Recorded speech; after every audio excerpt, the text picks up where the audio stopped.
now we see the next church, that is Philadelphia, and see how Jesus actually reveals himself to this church. இந்த சபைக்கு இயேசு கிறிஸ்து தன்னை எப்படி வெளிப்படுத்துகிறார் என்று பார்க்கலாம். So what does verse 7 in chapter 3 say?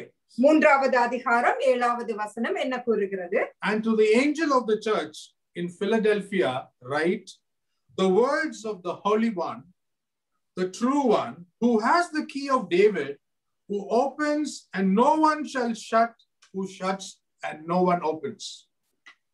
Philadelphia சபையின் தூதனுக்கு நீ எழுத வேண்டியது என்னவெனில், பரிசுத்தம் உள்ளவரும் சத்தியம் உள்ளவரும் தாவீதின் திறவுகோலை உடையவரும் ஒருவரும் பூட்டக்கூடாதபடி திறக்கிறவரும் ஒருவரும் திறக்க கூடாதபடிக்கு பூட்டுகிறவருமாய் இருக்கிறவர் சொல்லுகிறதாவது.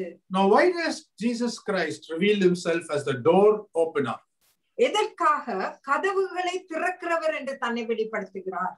Because in that city, in that place in Philadelphia, there was a god called Janus who had two heads. He was the god of doors and hinges. ஏன் அப்படி வெளிப்படுத்துகிறார் என்றால், அந்த பிலதெல்பியா அந்த நகரத்தில் அவர்கள் ஜானஸ் என்ற ஒரு தெய்வத்தை வணங்கி கொண்டிருந்தார்கள். அந்த தெய்வத்துக்கு 2 தலைகள் இருக்கும். அந்த தெய்வம் கதவுகளுக்கும் கீழ்களுக்கும் தேவன் என்று அவர்கள் கருதப்படுகிறது. So in order to open doors in their profession, in their life, or whatever it is, the people looked at Janus as the great mediator who opens and closes doors.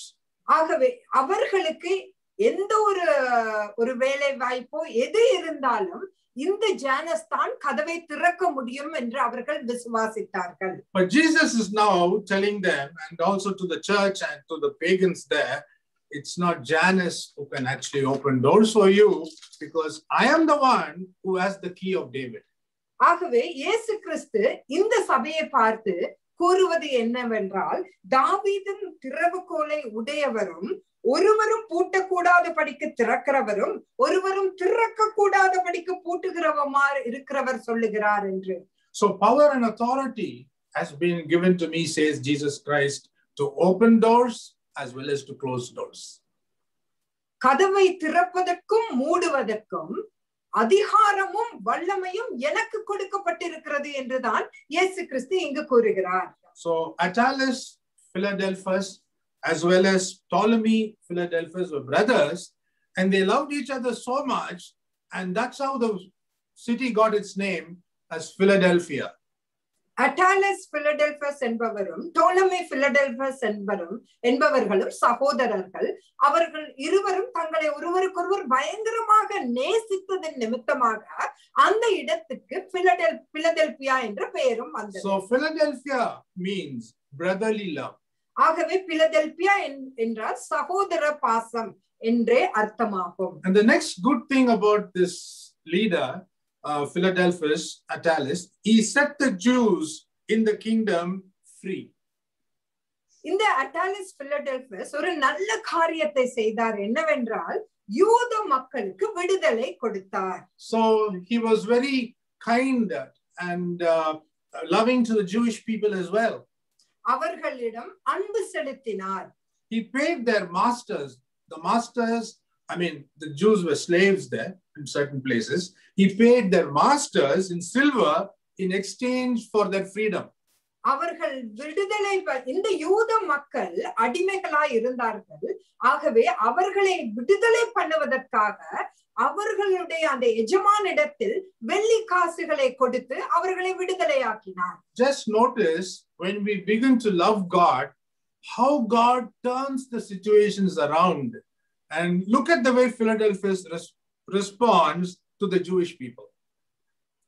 நாம் தேவனை நேசிக்கும் பொழுது தேவன் எப்படி சூழ்நிலைகளை மாற்றி அமைக்கிறார் என்று நீங்கள் பாருங்கள்.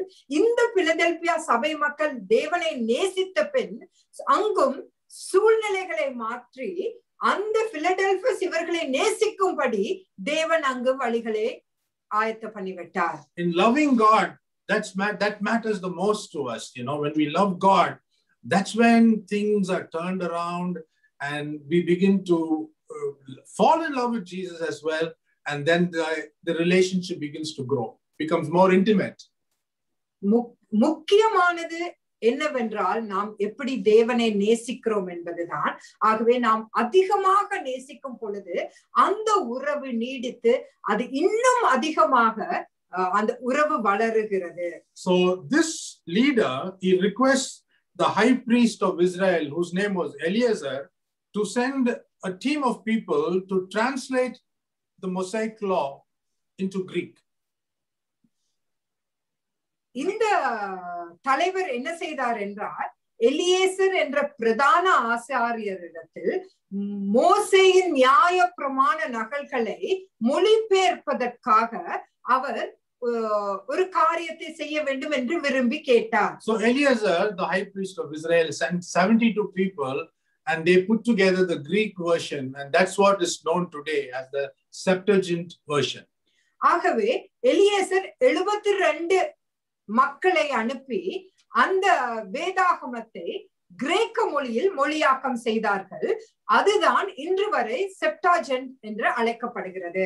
Now the church at Philadelphia and all its members, they had a Bible in their hands now, and they were able to read it and obey the word of the Lord, and that's why God said faithful. ஆகவே இந்த Philadelphia சபை மக்களிடத்தில் கரத்தில் வேதாகமம் இருந்தது. அவர்கள் அந்த வேதாகமத்தை நன்கு கற்று அந்த வேதாகமத்தின் படி அவர்கள் கீழ்ப்படிந்து நடந்தார்கள். ஆகவேதான் தேவன் அவர்களை உண்மையுள்ள சபை என்று அழைத்தது. Now look at this, listen to me carefully. Smyrna fought for the Bible and died. Smyrna சபையானது வேதாகமத்திற்காக அவர்கள் போரிட்டு மரித்தார்கள். Philadelphia got the Bible in their hands and they followed the Bible. இந்த பிலதெல்பியா சபையோ தன்னுடைய கரத்தில் அந்த வேதாகமத்தை பெற்று அதை பின் தொடர்ந்தார்கள், அதன்படி நடந்தார்கள். So the one thing that my wife and I, we want to emphasize is, leave alone denominations, leave alone, because God never came to denominate, he came to nominate. Man has denominated, but let's stick to the Bible. ஆகவே நானும் என் மனைவியும் உங்களுக்கு கூற வேண்டியது என்னவென்றால், நீங்கள் எந்த சபையா இருந்தாலும் பரவாயில்லை, வேதாகமத்தை நீங்கள் பற்றிக் கொள்ளுங்கள். So we have to follow the word of God, the doctrine of God, and as Paul writes, not the doctrine of men, nor the doctrine of demons. நாம் இந்த தேவனுடைய உபதேசத்தை தான் நாம் பின்பற்ற வேண்டும். மனிதர்கள் எழுதும் நியாய பிரமாணங்கள், அந்த உபதேசங்கள், பாரம்பரியங்கள், அதை பின்பற்ற வேண்டிய அவசியம் இல்லை. And again you see in verse 9 here, like we discussed in all the previous churches, behold, I will make those of the synagogue of Satan who say that they are Jews and are not, but lie. Behold, I will make them come and bow down before your feet and learn that I have loved you. இதோ யூதர் அல்லாதிருந்தும் தங்களை யூதர் என்று பொய் சொல்லுகிறவர்களாகிய சாத்தானுடைய கூட்டத்தாரில் சிலரை உனக்கு கொடுப்பேன். இதோ அவர்கள் உன் பாதங்களுக்கு முன்பாக வந்து பணிந்து நான் உன்மேல் அன்பாயிருக்கிறதை அறிந்து கொள்ளும்படி செய்வேன் என்று கூறுகிறார். So did you notice in every church where we read about the synagogue of Satan or Satan's seat or Satan's throne, we find that there is hostility. And Jesus is telling this church, you don't worry about them. They were all coming and fighting with the church members. Why are you evangelizing like we are facing today? Leave the Jews alone. But Jesus is saying, you're doing a good job. I'll bring them and make them fall at your feet. எங்கு சாத்தானுடைய சிங்காசனம், எங்கு சாத்தானுடைய கூட்டம் இருக்கிறதோ அங்கு எப்பொழுதும் எதிர்ப்பு இருக்கும் என்று நாம் அனைவரும் அறிவோம்.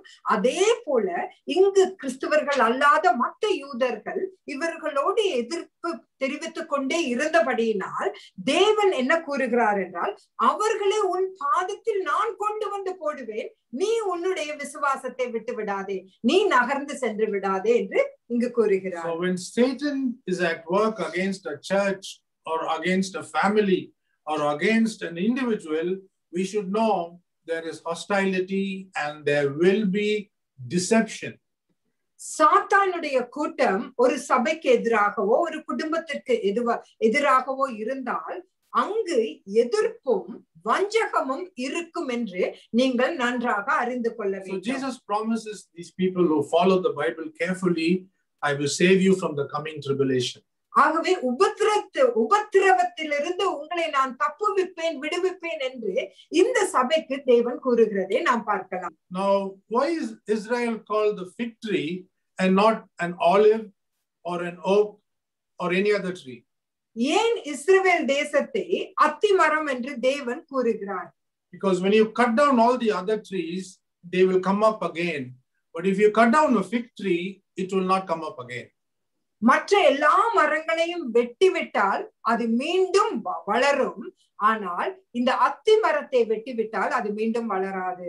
So Israel in the year 70 AD failed to exist as a nation, but Jesus is telling at that time itself it will fail to exist as a nation just like the fig tree, but it will resurface again. And so Israel came back again to life in 1948. கிபி 70 இஸ்ரவேல் அந்த தேசமானது, அந்த யூத தேசமானது முற்றிலுமாக அழிக்கப்பட்டது. இந்த இஸ்ரவேல் ஜனங்கள், இந்த எபிரே யூத ஜனங்கள் சிதறடிக்கப்பட்டார்கள். அவர்களுக்கு என்று ஒரு தேசம் இருக்கவில்லை. ஆனால் நீங்கள் மீண்டுமாக வருவீர்கள், எழும்புவீர்கள் என்று இயேசு கூறினது போல 1948 ஆண்டு இஸ்ரவேல் என்ற தேசம் மீண்டும் உருவானது. So when we talk of the word generation, how many years does it refer to? It talks about 80 years. Generation பரம்பரை என்று சொல்லும் பொழுது அது 80 வருடங்களே, அந்த 80 years 80 வருடங்களே குறிக்கிறது. So that's the lifespan of human beings today. So my generation and the next generation. So if you calculate from 1948, 2028 becomes 80 years. 1948 இலிருந்து நாம் அதை கணக்கிட்டால் 2028 80 வருடங்கள் கடந்துவிடும். Right, so around about 80 years. So let's say the tribulation starts in 2022, then it means by 2029 the Armageddon battle will be over, and then we will all be entering the millennial rule. உபத்திரவ காலம் 2022 ஆரம்பிக்கிறது என்று நாம் கூறினால் 2027-28 அந்த உபத்திரவ காலம் முடிந்து அந்த அர்மகெதோன் யுத்தம் வரும். அதற்கு பின் நாம் எல்லோரும் 1000 வருட அரசாட்சிக்குள் நாம் செல்லலாம். So if we have truly followed the Bible and we are waiting for Jesus Christ, he can save us from this tribulation just like he has promised to this church in this period. We can escape it by what we call it rapture or getting caught up in the clouds. ஆகவே இந்த சபையை உபத்திரவத்துக்கு மத்தியில் உபத்திரவப்படாமல் எடுத்துக்கொள்ள நான் பாதுகாப்பேன் என்று கூறினது போல நாம் முற்றிலுமாக வேதத்தை விசுவாசித்து தேவன் கூறுவது அனைவற்றையும் நாங்கள் கீழ்ப்படியும் பொழுது இந்த சபையை போல உபத்திரவத்துக்குள்ளாக நாம் செல்லாதபடிக்கு தேவனுடைய ரகசிய வருகையில் நாம் எடுத்துக்கொள்ளப்படலாம். So let's go to verse 11 now. இப்பொழுது 11வது வசனத்திற்கு நாம் 11 to 13 I'll read it for you. 11வது வசனத்திலிருந்து 13ஆம் வசனம் வரை. I'm coming soon. Hold fast what you have, so that no one may seize your crown. He who conquers, I will make him a pillar in the temple of my God. Never shall he go out of it, and I will write on him the name of my God and the name of the city of my God, the new Jerusalem which comes down from my God out of heaven, and my own new name. இதோ சீக்கிரமாய் வருகிறேன், ஒருவனும் உன் கிரீடத்தை எடுத்துக்கொள்ளாத படிக்கு உனக்குள்ளதை பற்றி கொண்டிரு. ஜெயம் கொள்ளுகிறவன் எவனோ அவனை என் தேவனுடைய ஆலயத்திலே தூணாக்குவேன், அதினின்று அவன் ஒரு காலம் நீங்குவதில்லை.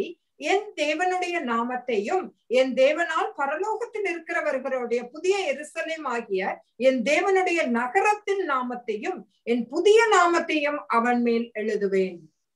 So he says, I will give you a new city and a new name. Now what does that mean? ஒரு புதிய நகரத்தையும் ஒரு புதிய நாமத்தையும், அதாவது பெயரையும் உனக்கு கொடுப்பேன் என்று தேவன் கூறுகிறார். அப்படி என்றால் என்ன? So let's once again go back to the background of that city. ஆகவே மீண்டுமாக அந்த சபையின் அந்த நகரத்தின் பின்னணியை ஒரு விசை நாம் பார்ப்போம். So the city of Philadelphia was subject to frequent and severe earthquakes.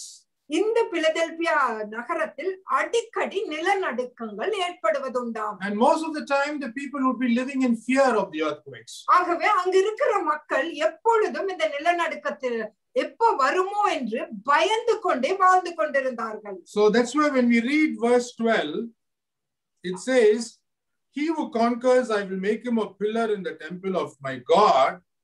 Never shall he go out of it." ஜெயம் கொள்ளுகிறவன் எவனோ அவனை என் தேவனுடைய ஆலயத்திலே தூணாக்குவேன், அதினின்று அவன் ஒரு காலம் நீங்குவதில்லை என்று தேவன் கூறுகிறார். So every time there was an earthquake, the people would run out of the city into the far off country to escape the falling of buildings. ஆகவே ஒவ்வொரு தடவை அந்த இடத்தில் நிலநடுக்கம் வரும் பொழுதும் அந்த நகரத்தில் உள்ள மக்கள் அருகில் இருக்கிற எல்லா அந்த கிராமங்களுக்கு சென்று விடுவார்களாம். ஏனெனில் அவர்கள் அந்த கட்டிடங்கள் சரிந்து அங்கு அவர்கள் மரிக்காதபடிக்கு தங்களுடைய உயிரை காப்பாற்றுவதற்காக அவர்கள் அங்கு ஓடி விடுவார்களாம். So after some time, after the earthquake ceases, and they slowly wait for some time and get back to the city now to rebuild the buildings again. அந்த நிலநடுக்கம் எல்லாம் ஓய்ந்த பிறகு அவர்கள் சில காலம் பொறுத்திருந்து மீண்டுமாக நகரத்திற்கு வந்து அதை கட்டுமான பணியை திரும்பி ஆரம்பிப்பார்களாம். So Jesus actually uses this condition to give them a promise. ஆகவே இந்த சூழ்நிலையை பயன்படுத்தி தேவன் அவர்களுக்கு ஒரு வாக்குத்தத்தத்தை கொடுக்கிறார். If you are faithful, I will one day give you a permanent city and its name is New Jerusalem. There you need not live in fear, you need not keep running away. You know, there's an earthquake, you will be stable. நீங்கள் எனக்கு உண்மை உள்ளவர்களாய் இருந்தால் உங்களுக்கு ஒரு புதிய எருசலேம் என்ற ஒரு நகரத்தை கொடுப்பேன், அங்கு நீங்கள் தூணாய் இருப்பீர்கள், பயத்தில் அங்கிருந்து நீங்கள் வெளியே போக வேண்டிய அவசியம் ஏற்படாது. Now let's talk about the new name. Now what does the new name refer to? இப்பொழுது அந்த புதிய நாமம் உங்களுக்கு கொடுப்பேன் என்று தேவன் கூறியிருக்கிறாரே, அந்த நாமம் என்றால் என்ன என்று பார்க்கலாம். In the year AD 17, this place, that is Philadelphia, was destroyed by a very strong earthquake. கிபி 17 ஒரு பயங்கரமான ஒரு நிலநடுக்கம் வந்து இந்த பிலடெல்பியா நகரமானது முற்றிலும் அழிந்து விட்டது. So Tiberius from Rome had gifted $600,000 to the people to rebuild the city. ஆகவே திபேரு என்கிற பேரரசர், ரோம பேரரசர் இந்த நகரத்தில் உள்ளவர்களுக்கு $60,000 கொடுத்து மீண்டுமாக அதை கட்ட அவர்களுக்கு உதவி. So then that's why they call it Neo Caesarea, okay, in honor of the donor. ஆகவே கொடுத்தவரை கனப்படுத்த வேண்டும் என்று நியோ சிசேரியா என்று அந்த நகரத்திற்கு பெயர் வைத்தார்களாம். Eventually, after some time, this man was a very cruel tyrant, so nobody liked to even use his name. ஆகவே காலம் செல்ல செல்ல இந்த மனிதன் ஒரு கொடூரமான ஒரு கொடுங்கோலனாய் இருந்தான். ஆகவே அந்த பெயரை வைத்தது நிமித்தம் இவர்கள் வெட்கப்பட்டு போனார்கள். So the citizens were now ashamed of that name, Neo Caesarea. ஆகவே அவர்கள் ஏன் இந்த நியோ சிசேரியா என்று பெயர் வைத்தோம் என்று அவர்கள் வெட்கித்து போனார்கள். Now the Lord is promising the people. இப்பொழுது இந்த மக்களுக்கு தேவன் ஒரு வாக்குத்தத்தத்தை கொடுக்கிறார். I will give you a new name. நான் உங்களுக்கு ஒரு புதிய நாமத்தை கொடுப்பேன். And this name will not bring shame to you. இந்த நாமம் உங்களுக்கு வெட்கத்தை கொண்டு வராது, but honor. ஆனால் உங்களுக்கு கனத்தை கொண்டு வரும். So this period that we've been actually talking is after the Reformation, and this has been the more powerful period where so many revivalists we have seen in the past few years. ஆகவே இந்த காலகட்டமானது அந்த சீர்திருத்தம் கிளர்ச்சிக்கு பின்பாக நடந்தது. ஆகவே அநேக எழுப்புதல்களை அக்காலகட்டத்தில் சந்தித்தோம். Now you remember what Jesus said, I have kept an open door for revival. ஆகவே இப்பொழுதே உங்களுக்கு ஞாபகம் வரும் என்று நினைக்கிறேன். ஏன்னா தேவனே அங்கு நான் கதவுகளை திறக்கிறவர் என்று அங்கு கூறுகிறார். So even in our lives today, it's only the Lord Jesus Christ who can open and close doors, and when he closes doors, no one else can open it. ஆகவே நம்முடைய சொந்த வாழ்க்கையிலும் தேவன் மட்டும்தான் நமக்கு கதவுகளை திறக்கவும் முடியும், மூடவும் முடியும். அவர் கதவுகளை மூடினால் ஒருவராலும் அது திறக்கப்படாது. That's when after this period we saw in 1739 George Whitefield, John Wesley, Charles Finney, D.L. Moody, and then the founder of missions William Carey. So all this took place in this period, church period. இந்த சபை காலகட்டத்தில் தான் அநேக எழுப்புதல்கள் எழும்பின, வந்தன. அந்த George Whitefield, John Wesley, Charles பின்னி, TL Modi, William carry ஆகியவர்கள் எழுப்புதலை உண்டு பண்ணின காலகட்டம் தான் அது. See what Jesus spoke so many thousand years ago, how it comes to pass. His words are always true. எத்தனையோ வருடங்களுக்கு முன்பாக தேவன் பேசினது ஒவ்வொரு வார்த்தையும் இங்கு நிறைவேறுகிறதை நாம் பார்க்கலாம். So later we find that doors were even opened to China, Burma, Japan, Korea, Africa, exactly what Jesus had said, in which church age there will be missions. ஆகவே அதற்கு பின் தான் China, Burma, Japan, Korea, Africa ஆகிய இடங்களில் கதவுகள் திறக்கப்பட்டு அங்கு சுவிசேஷம் பரவியது. ஆகவே எக்காலகட்டத்தில் சுவிசேஷம் பரவ வேண்டும் என்று கூட தேவன் எழுதி வைத்திருக்கிறார்.